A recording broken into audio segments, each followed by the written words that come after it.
Shabbat Shalom Uvorach les amis.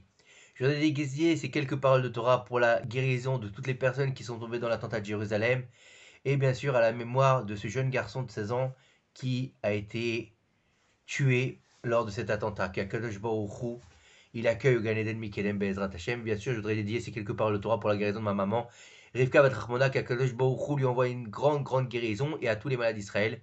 Be'ezrat Hashem Bekarov Mamash. Alors encore une fois, nous sommes dans une paracha très riche en événements. La paracha qui va venir voir la naissance du troisième des patriarches, celui qui est nommé Yaakov Avinu, de nous expliquer la Torah que Abraham, premier patriarche, il est le chesed, il est donc la bonté. Yitzhak, deuxième patriarche, il est la gvura, la rigueur, il est la justice. Troisième patriarche, il doit équilibrer les choses entre la bonté et entre la rigueur. Puisque trop de rigueur n'est pas bon, trop de bonté n'est pas bon non plus. Donc on va avoir celui qui s'appelle Yaakov, celui qui s'appelle la Tiferet. La Tiferet, c'est la splendeur, c'est l'équilibre entre Abraham et entre Yitzhak. C'est pour ça qu'on dira de Yaakov Avinu. Qu'est-ce que c'est Yaakov Avinu? On dira de lui Ishtam Yoshev Ohalim. Et on dira de Esav, son frère, voilà celui qui est Ish Saïd Bepiv, celui qui est un chasseur. Alors c'est quoi l'histoire? On va voir dans cette paracha donc Yaakov Avinu et Esav qui vont naître. Et bien sûr, jusqu'à leurs 13 ans, ils vont être comme tous les deux tzadikim.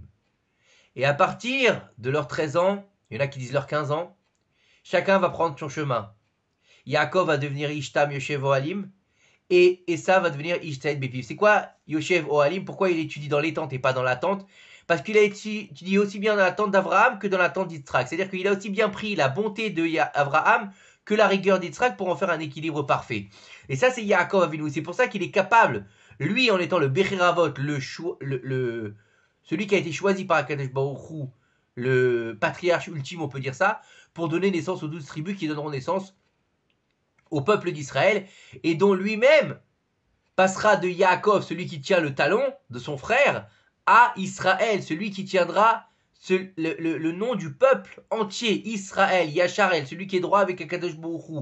Et il faut comprendre que on va voir dans la paracha la guerre qui aura jusqu'à la fin des temps, la guerre entre les Bnei Israël et les nations du monde, entre celui qui veut propager la Torah et qui veut allier matérialité et spiritualité, et celui qui veut le monde, la vie, la matérialité.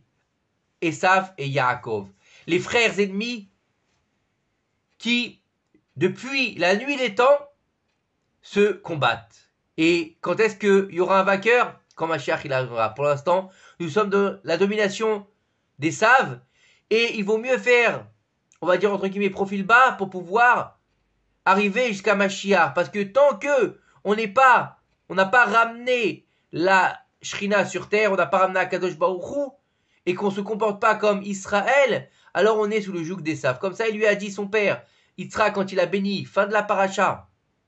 Avant d'arriver à la fin de la paracha, il faut comprendre qu'on va avoir Yaakov et Esav, un jour qu'ils ont 15 ans, le jour où Abraham Avinu, il décède.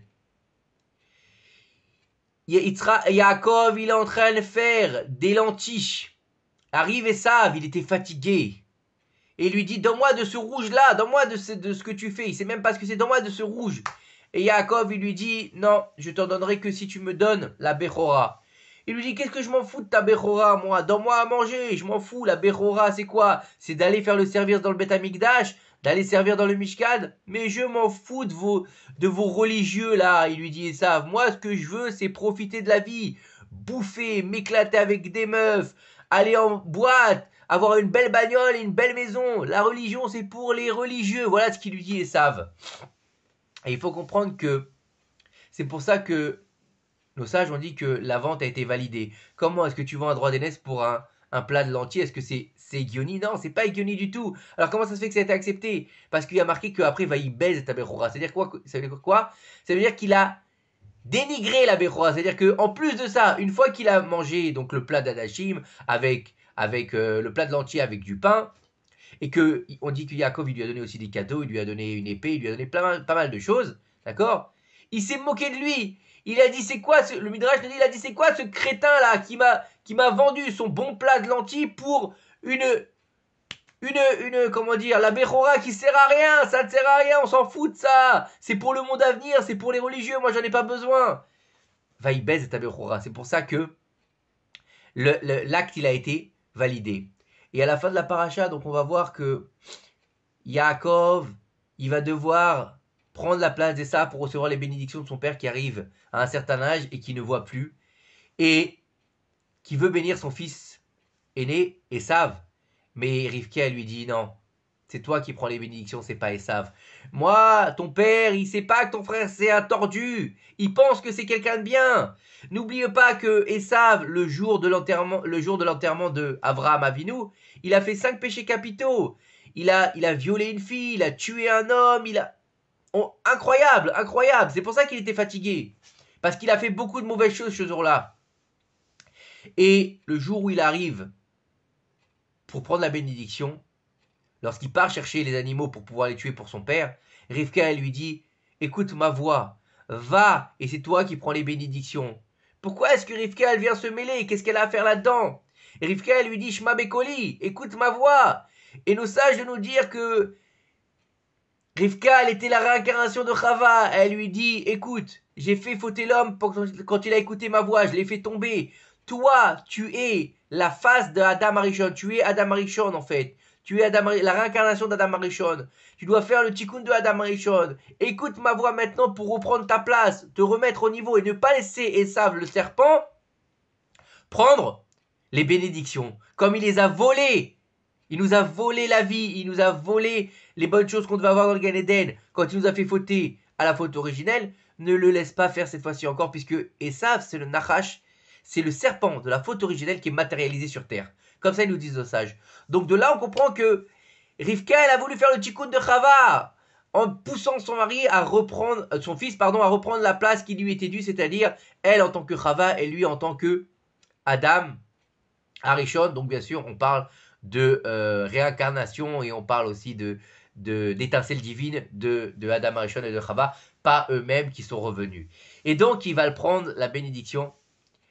Et il va lui donner toutes les bénédictions à son fils Yaakov. Et c'est pour ça qu'il va devenir le Bechira Avot. Et il va être celui qui a été choisi par Akadosh Baruch Hu pour mettre en place le peuple d'Israël.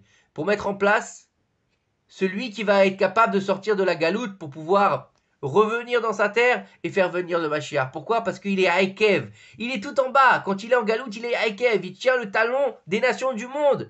Il a besoin d'être levé. Mais quand il est chez lui, sur sa terre, il s'appelle Israël.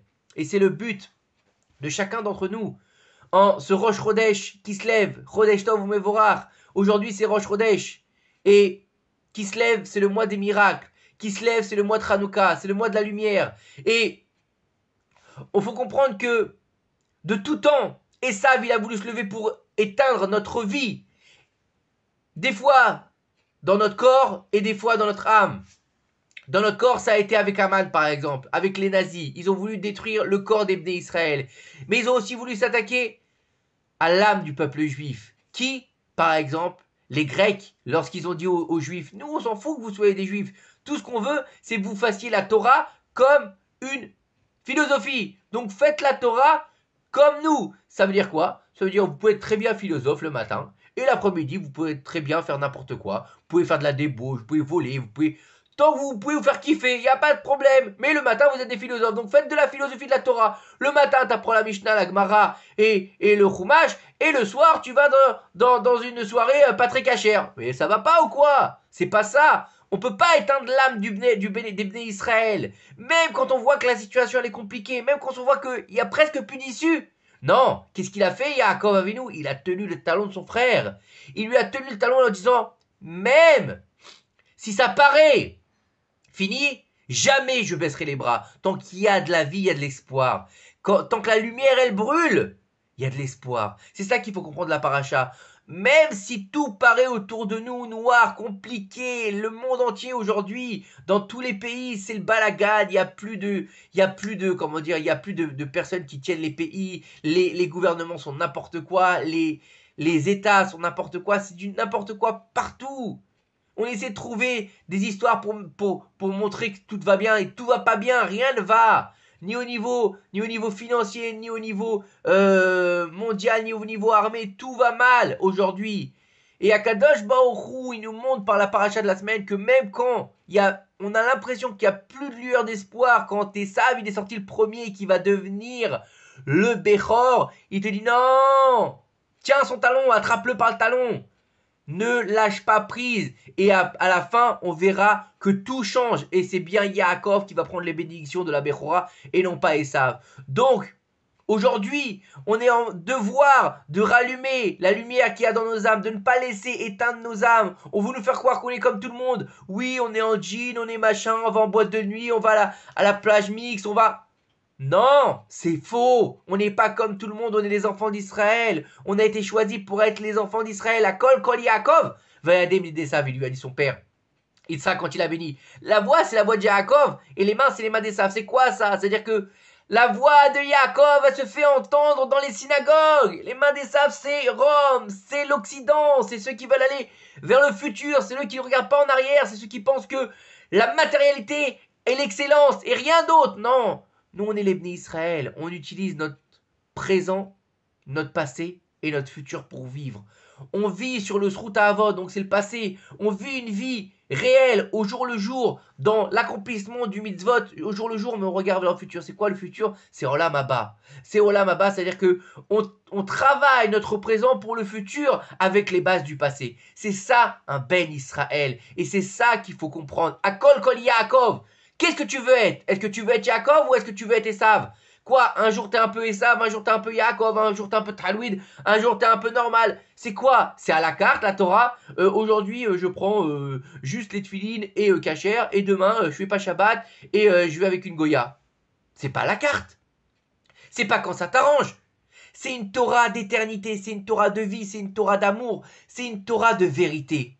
Alors il est peut-être temps maintenant de se réveiller et de reprendre la place qui nous a été donnée, c'est-à-dire la place d'être Yaakov et non pas Esav. Shabbat, Shalom, ou me voir que quelques paroles nous aident à faire venir le Mashiach, Bim Rabbi Aminu. Amen. À très bientôt.